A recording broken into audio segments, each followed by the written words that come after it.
So you mentioned one of the next coach, if another coach does come in, the kind of squad that he's going to be able to take on. And for me, this is why I'm massively excited about you lads this season and going forward. So you've obviously got the superstar South African contingent with Faf de Klerk and Lou de Jager, albeit injured. But then going through your team, I've written a few names down here, but obviously the Dupree brothers.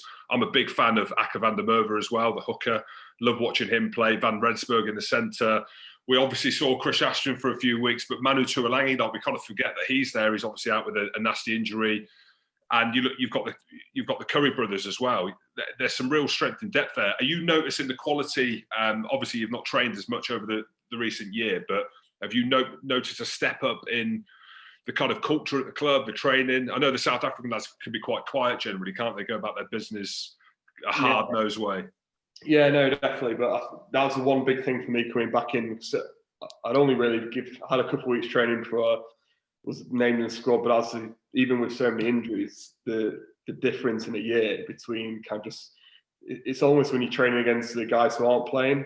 And in the past, I've kind of looked up in the starting team and we're bringing in kind of the S&C lads to run on the wing, just for numbers really. But now you can see the quality across the whole depth of the squad, and that'll make a huge difference. As like you said, all those players, and half of those guys are either out injured at the moment or serving suspensions. And when you get back and you think, you're going to carry 3 or 4 injuries probably throughout the season. But when you write those names down and say, right, who we're picking this week, it's crazy to see the depth we've got. And I think we showed snippets last year of what we can do. I think just before lockdown, we were finding some real form, and then obviously we're disappointed with the way it all got shut down at the end of the year. But I think, come towards March, April time, and the likes of Lewis and Manu are getting back fit, then we'll see. Hopefully we'll see that kind of depth and that competition within the squad.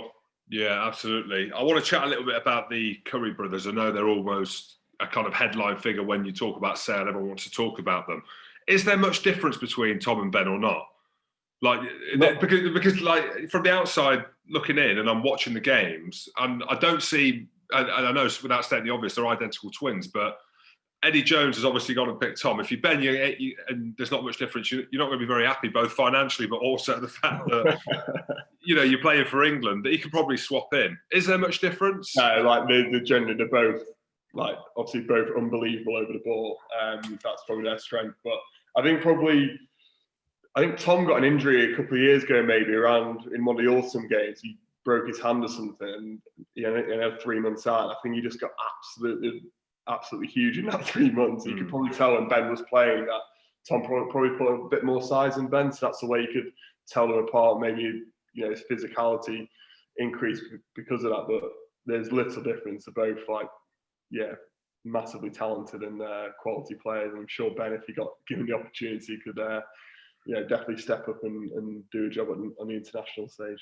Yeah, what are they like in the gym? And I say this because you're 28 and you're trying to make out that you're old. I played up to the age of 34, and I used to be in the gym with Scout Berger, and we used to just lie on them foam rollers on there as the young lads like Maro Itoje are throwing ridiculous weights around.